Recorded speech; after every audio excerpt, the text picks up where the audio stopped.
بسم اللہ الرحمن الرحیم۔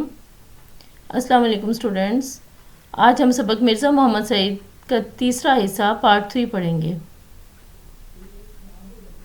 بعد میں پطرس خود انگریزی کے پروفیسر ہو گئے، مگر اپنی غیر معمولی قابلیت و ذہانت واو سے بنا ہے، مرکب عطفی ہے یہ، کے باوجود مرزا صاحب کی علمیت بہت پڑھے لکھے ہونا، علم والا ہونا، کہ آگے اپنے آپ کو ہیچ سمجھتے تھے، کمتر سمجھتے تھے، کہ ان کے علم کے آگے اپنے آپ کو کم ہی سمجھتے تھے۔ میں نے بارہا بہت دفعہ پطرس کو مرزا صاحب کی خدمت میں حاضر ہوتے ہوئے دیکھا۔ پطرس کو میں نے کبھی اور کسی کا اتنا ادب و احترام کرتے نہیں دیکھا، یہاں تک کہ وائسرائے ہند کا بھی۔ پطرس کے سلسلے میں ایک دو دلچسپ واقعات یاد آ گئے۔ پطرس آل انڈیا ریڈیو کے ڈائریکٹر جنرل ہو گئے تھے، مگر اپنے پرانے دوستوں سے رسم و راہ میل جول، ملنا جلنا میں ذرا بھی فرق نہ آنے پایا۔ مرزا صاحب کو انہوں نے کسی نہ کسی طرح آمادہ کر لیا، تیار کر لیا کہ ریڈیو سے کبھی کبھی تقریر نشر کیا کریں۔ ایک تقریروں کے بعد مرزا صاحب نے کانٹریکٹ واپس کرنا شروع کر دیے۔ کانٹریکٹ ہوتا ہے ایگریمنٹ، معاہدہ جس کو کہتے ہیں، شدہ درجہ بدرجہ، آہستہ رفتہ بات پطرس تک پہنچی، حاضر ہو کے وجہ دریافت کی۔ مرزا صاحب نے فرمایا، تمہیں اصلاح دینے کے بعد، یعنی کہ تمہاری درستی کے بعد، تمہارے استاد ہونے کے بعد، مجھے یہ منظور نہیں کہ تمہارے شاگرد مجھے اصلاح دیں۔ اب یہ جو مرزا محمد سعید کی بات ہے، اس کو واوین میں لکھا ہوا ہے۔ آپ نے پڑھا ہوگا کہ جب کسی کی کہی ہوئی بات کو اسی کے الفاظ میں نقل کرنا ہو، تو اس چیز کو ہم، اس لائن کو، اس جملے کو ہم واوین میں، یعنی کہ انورٹڈ کاماز میں لکھتے ہیں۔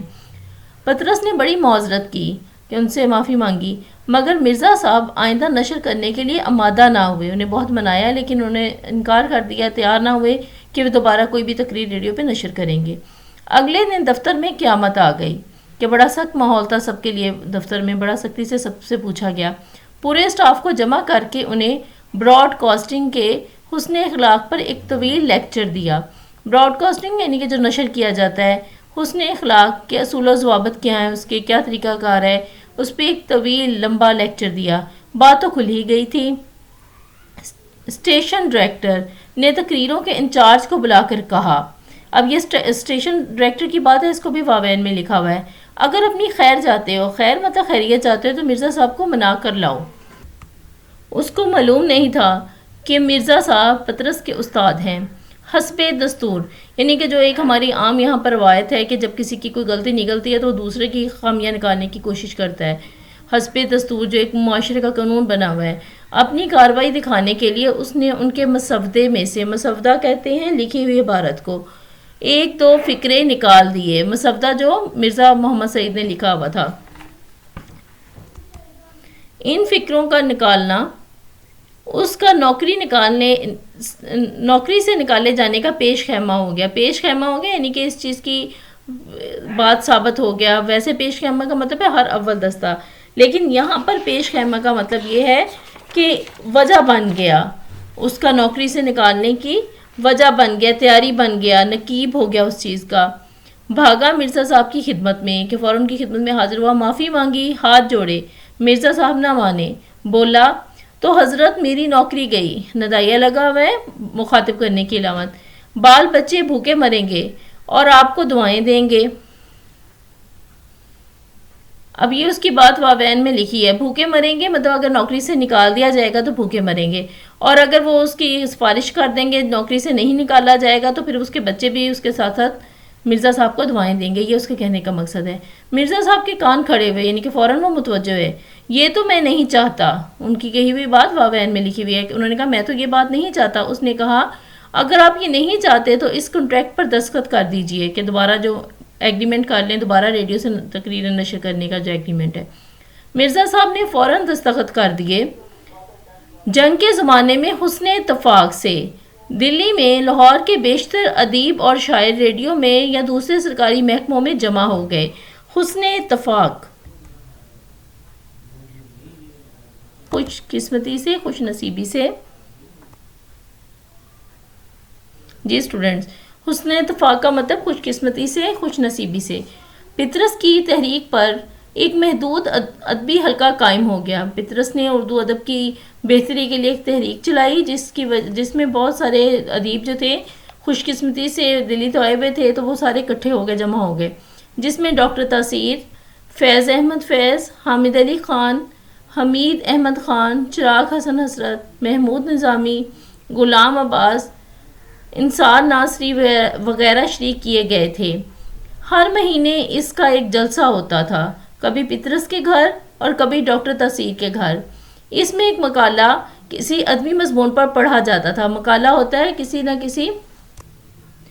کسی موضوع پر کوئی ادبی تحریر لکھی جائے، کوئی مضمون لکھا جائے، اسے مقالہ کہا جاتا ہے. جیسے جو اسٹوڈنٹس تھیسس کرتے ہیں اردو میں یا وہ بھی کسی نہ کسی موضوع پہ جو کتاب لکھتے ہیں، وہ بھی ان کا تحقیقی مقالہ کہلاتا ہے. اب یہاں اس سے آگے پڑھنے سے پہلے دیکھیں یہ جو نمبرنگ ہوئی ہوئی ہے 1 2 3 4، یہ ساری ان کی ڈیٹیل نیچے ہے. جو ایسے نیچے ڈیٹیل فراہم کی جاتی ہے اس کو اردو میں حواشی کہتے ہیں.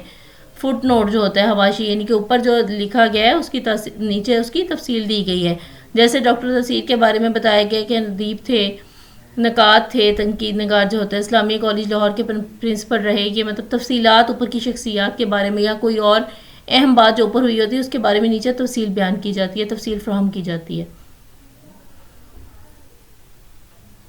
اور اس پر گفتگو ہوتی. ایک جلسے میں محمود نظامی نے مقالہ پڑھا، اس میں مرزا صاحب بھی تشریف لائے تھے. ڈاکٹر تاثیر نے گفتگو کا آغاز کیا. گفتگو مطلب بات چیت کا آغاز کیا. پطرس خاموش رہے. مرزا صاحب سے درخواست کی گئی کہ کچھ فرمائیں.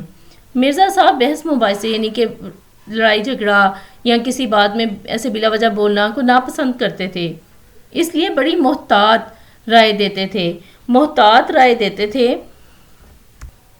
مطلب سوچ سمجھ کے بولتے تھے، احتیاط سے بات کرتے تھے کہ کوئی ایسی بات نہ ہو کہ کسی کو بری لگے.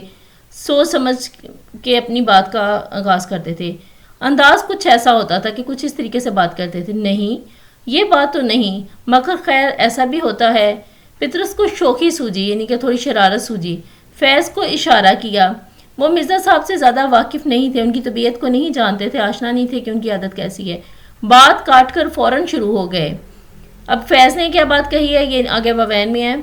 یہ تو آپ کو معلوم ہی ہوگا کہ رومی تہذیب یونانی تہذیب کے بعد ابھری. سوالی انداز میں پوچھا. اتنا تو ان کا کہنا تھا. اور مرزا صاحب کا جلال مطلب غصہ میں آ جانا کہ وہ غصے میں آ گئے. اب انہوں نے کیا بات کہی واوین میں دیکھیں. جی ہاں، اس کے بعد علامت سکتہ، تھوڑا سا ٹھہراؤ کے لیے یہ علامت ہوتی ہے. میں یہ جانتا ہوں اور یہ بھی جانتا ہوں کہ کتنی، آگے یہ خط ہے، اس کو اردو میں خط کہتے ہیں کہ جب کسی بات کی تفصیل میں مطلب وہ عبارت ہو لیکن اس کا جسٹ حوالہ دینا ہو تو پوری عبارت کی بجائے چند شروع کے جملے لکھ کے آگے عبارت حذف کر دی جاتی ہے، ایسے اس طریقے سے لکھ دی جاتی ہے. پرانی تہذیبوں کی تاریخ کا ایک دریا تھا کہ عمدہ چلا آتا تھا، یعنی کہ اتنی انہوں نے تفصیل بیان کی، اتنا انہوں نے تفصیلاً بتایا کہ یوں لگ رہا تھا کہ پرانی تہذیبوں کے بارے میں ایک جیسے دریا ہوتا ہے نا کہ رواں ہوتا ہے، چلتا جاتا ہے. تو اس طرح ان کی گفتگو، ان کی معلومات جو تھی ختم ہونے کا نام ہی نہیں لے رہی تھی. اس دن مجھے اندازہ ہوا کہ مرزا صاحب کے سینے میں علم کی کتنی بڑی دولت پڑی ہے. فیض پشیمانی سے یعنی شرمندگی سے بار بار مرزا صاحب کی طرف دیکھتے. پطرس دل میں ہنس رہے تھے کہ دیکھا، اسے کہتے ہیں علم کا سمندر، یعنی کہ لا محدود علم ہونا. ہم سب دم بخود ساکت حیران، ساکت کا مطلب یہ ہوتا ہے کہ رک جانا، اور دم بخود مطلب حیران ہو کر ساکت ہو کر بیٹھے مرزا صاحب کو آنکھیں پھاڑے کا مطلب بھی حیرت سے دیکھ رہے تھے. پطرس نے مرزا صاحب کے جلال کو ختم کرنے کے لیے، غصے کو ختم کرنے کے لیے فوراً چائے کا سامان رکھوانا شروع کر دیا کہ ذرا بات کا رخ بدل جائے، ماحول بدل جائے. اور خدا کر کے مرزا صاحب کا جلال، غصہ رفع ہوا، ختم ہوا. مرزا صاحب گھنٹوں مطالعہ کرتے تھے، پڑھتے تھے. ان کے کتب خانے لائبریری کو کہتے ہیں، میں ہر علم کی کتاب موجود ہوتی تھی، ہر موضوع کی، ہر علم کی کتاب موجود ہوتی تھی. ملازمت درس و تدریس، کیونکہ پڑھانا ہی، تعلیم سے ہی ان کا پیشہ وابستہ تھا، ہی کی تھی، یعنی کہ ملازمت جو تھی وہ درس و تدریس سے متعلقہ ہی تھی. اس لیے نئی سے نئی کتاب پڑھتے رہتے تھے، اپنی معلومات میں اضافے کے لیے مطالعہ کرتے رہتے تھے. فرماتے تھے کہ اگر میں اتنا مطالعہ نہ کروں، کہ جو ہے یہ حرف بیان ہوتا ہے، اکثر اسٹوڈنٹ کے کاف بڑھیے کے اور کہ میں غلطی کرتے ہیں.